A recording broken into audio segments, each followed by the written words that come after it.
ఓం శ్రీ గురుభ్యో నమః. ఓం శ్రీ మహాగణాధిపతి నమః. అందరికీ నమస్కారం. ఈ వీడియోలో స్వాతి నక్షత్రం వారి యొక్క కందాయ ఫలాలు పరాభవన సంవత్సరం ఎలా ఉంటాయో తెలుసుకుందాం. ఈ స్వాతి నక్షత్రము తులారాశిలో 4 పాదాలు ఉంటాయి. ముందుగా Lakkaraju Muralidhara Rao astrology remedies channel స్వాగతం. ముందుగా అందరికీ పరాభవన సంవత్సరం ఉగాది శుభాకాంక్షలు. ఇక ఈ స్వాతి నక్షత్రం తులారాశిలో 4 పాదాలు ఉంటాయి కాబట్టి కందాయ ఫలాలు ఎలా ఉంటాయో తెలుసుకుందాం. కందాయ ఫలాలను ఎలా పరిశీలించాలంటే ముందుగా తెలుసుకుందాం. కందాయ ఫలాలు 4 మాసాలు ఒక్కొక్క 3 సంఖ్యలు ఉంటాయి. ఒక్కొక్క సంఖ్య 4 మాసాల ఫలితాలను సూచిస్తుంది. మొదటి సంఖ్య చైత్రం నుంచి ఆషాఢం వరకు, రెండవ సంఖ్య శ్రావణం నుంచి కార్తీకం వరకు, మూడవ సంఖ్య మార్గశిర నుంచి పాల్గొన మాసం వరకు ఫలితాలను సూచిస్తాయి. కాబట్టి ఈ రకంగా చూసుకోవాల్సి ఉంటుంది. ఇక ఇందులో బేసి సంఖ్యలు వస్తే ధనలాభాన్ని, సరి సంఖ్యలు సామాన్య ఫలితాలను, 0 వస్తే శూన్య ఫలితాన్ని సూచిస్తుంది. 3 సున్నాలు వస్తే శూన్య ఫలితం ఉంటుంది. మొదటి 0 అనారోగ్య సమస్యలను, రెండవ 0 భీతిని, భయాన్ని, మానసిక ఆందోళనను, చివరి 0 ధన వ్యయాన్ని సూచిస్తాయి. ఇక 3 సున్నాలే వచ్చిన నెల సంవత్సరం అంతా కష్ట జీవితం గడుస్తుంది. స్వాతి నక్షత్రం వారికి మాత్రం ఈ సంవత్సరము 611గా కందాయ ఫలాలు వచ్చాయి. 3 సంఖ్యలు 3 సంఖ్యల్లో పుట్టిన మొదటి సంఖ్య సరి సంఖ్య, మిగతా 2 సంఖ్యలు బేసి సంఖ్యలు వచ్చాయి.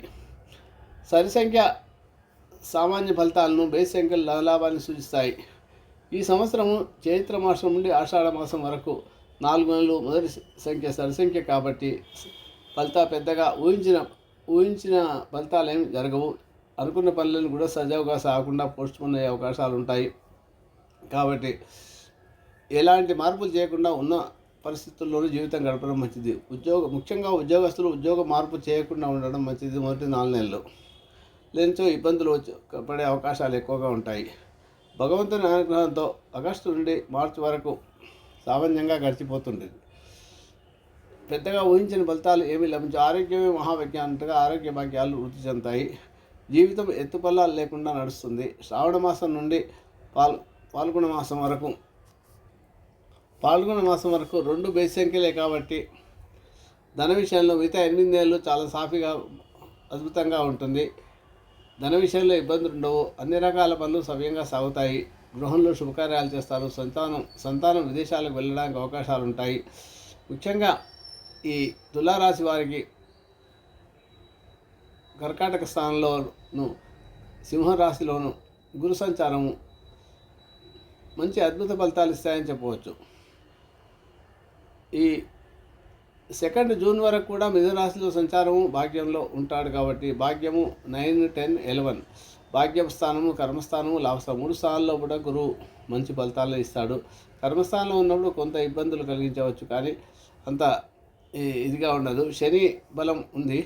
శనిపై గురు దృష్టి ఉండడం వల్ల ఇంకా మంచి ఫలితాలు పొందే అవకాశాలు ఎక్కువగా ఉంటాయి. అన్ని విషయాల్లో విజయము, శత్రుబాధలు తగ్గుతాయి. ముఖ్యంగా కోర్టు కేసులు ఏమన్నా చాలా కాలంగా పెండింగ్గా ఉంటే స్వాతి నక్షత్రం వారికి కోర్టు కేసులో విజయం లభించే అవకాశాలు ఎక్కువగా ఉంటాయి. శుభవార్తలు వింటారు.